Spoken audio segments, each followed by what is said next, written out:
Hello, friends. There is a phrase that I have occasionally used, and I thought to kind of give a little more explanation to it. I'm not aware of anybody else who's said it this way, but the phrase is energy doesn't lie. And how this came about is over the years, we have lived in a number of countries, or at least visited and spent significant amounts of time in Canada, Europe, India, Russia, Singapore, other places. And so naturally we've worked with and tried to serve people from those cultures and from quite a few others as well who have come to those places to visit or to go on retreat. And naturally in those situations, since we are not polylingual to the degree that we speak, 15, 20 languages of all of these places. I mean, India has some amazing number of official languages, 22 or something like that, and thousands of dialects. Even Italy, which has one major language, nevertheless has a whole bunch of regional dialects that can get very, very thick and difficult even for Italians to understand.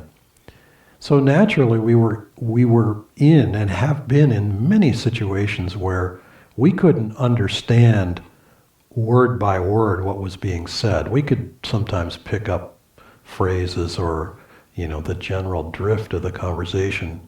But in many situations, we had to rely on an intuitive sense of what was happening. We could also get things translated to us. I mean, I remember our first trip to Russia, coming to the breakfast table the first morning after arriving in the evening, and sitting down next to somebody and realizing that I couldn't get to kindergarten level Russian, basic communication. My name is Dharmadas.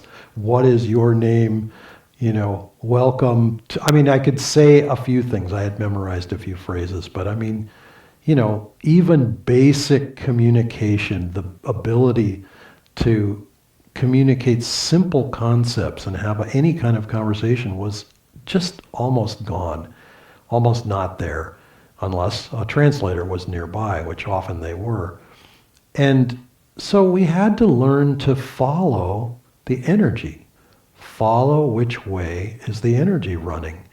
And that takes a lot of sensitivity, but is extremely valuable because there are going to be many times, now not all of us have the job or experience of traveling around the world or working around the world, but many of us, I would venture to say virtually all of us, at some point or another go into a situation where we don't have all the information we might like in order to make a decision. Someone is asking us to do this, to go here, to sign up for that, to buy such and so, whatever it may be. And we don't know. We don't know, is it the right thing to do? Is it appropriate? And reading the energy is one way to try to understand. And we saw this with Swami Kriyananda many times over the years, that if the energy was right, he was willing to sort of let lots of particulars kind of slide by. Sometimes to our mild horror, he would pay much more than we thought was appropriate for something because he liked the person, because they seemed to have a really nice energy and he liked working with them.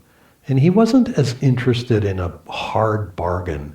Yes, he could have bought something online, or yes, he could have gone somewhere and haggled down a much better price or whatever. He couldn't be bothered with stuff like that as long as the energy was right. And there were other times when perhaps a really good deal was being offered, but somehow it didn't have a clean energy around it, and he just wouldn't do it. He would not follow energy that he didn't approve of or feel in tune with. And it's just a helpful awareness to develop inside, because definitely when we're in situations like that, there's this natural tendency to feel kind of uncomfortable.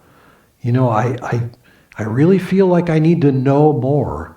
But and living particularly in India, but other places as well, we sort of had this misimpression that the Indian culture was sort of unforthcoming with particulars.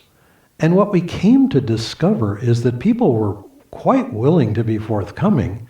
It's that the context that they were trying to convey was so nuanced and so involved and had such a long history that it was really difficult for them to do that in a short period of time. And other places, I remember, you would ask someone a question and you'd get this long, elaborate answer back, and you'd think, whoa, I had no idea that the situation was that complicated. And we have to learn to watch. So which way is the energy running? If the energy is running up, if people are sincere, if they're making a good effort, then it's more appropriate to be willing to go along with that, to try to work with it. And if the energy is running off, sideways or down in some not honest kind of way, to just be very circumspect. Swamiji, we learned over the years, and particularly when we traveled with him overseas in foreign countries, he was very circumspect about where he would go and sort of what levels of unknown he was willing to engage with. For example, he would not go into sort of shadier areas of town or travel through areas that, where things would be unpredictable. He wouldn't do that. He would pay more money. We would, travel by plane rather than bus or train, generally, not always. I mean, sometimes we took trains in India when there were no flights to that particular area, etc. But in general, he was aware of his own energy, and he was aware of the energy around him to the degree that he would watch, and he would be very kind of judicious about how much he was willing to offer himself into a situation if he didn't kind of know the people involved a little bit better. But with friends, he was so loving and sweet and just willing to work with and develop that friendship more and more over the years. We really appreciated that. It was a good lesson in he would always connect with certain people when he would go back to a place. It just felt very important to him. It was almost like a little pilgrimage for him. So learn in life. I had just finished with a suggestion. Learn to follow the energy. Learn to watch the energy, because truly energy itself doesn't lie. It reveals itself very clearly. Sometimes I remember seeing a photo, and it may have come out of a little piece of video, but every once in a while a photograph gets taken at the perfect moment. And I don't mean, where somebody's diving off the board and it looks like their head is resting on the water because they're just about to plunge into the water. I don't mean like that. I just mean sometimes you can catch a micro expression on someone's face. And it's a window into their character. It's a window into what they're really thinking, which their words may or may not express. And I remember this one time, we saw something in someone's face that wasn't lovely. It was uh, fearful and egoic and attached in a not nice way. And it was just something we were aware of. It was a long-term relationship, so we had to stay with it and keep working on it, keep working with this person. But learn, there are people who can read those kinds of expressions. I still say follow the energy, watch which way the energy is running, because energy doesn't lie. And when we learn and it sort of internalize that, then it's easier for us to follow the guidance that life, God, the Guru, however you want to phrase that, is giving us. Namaste.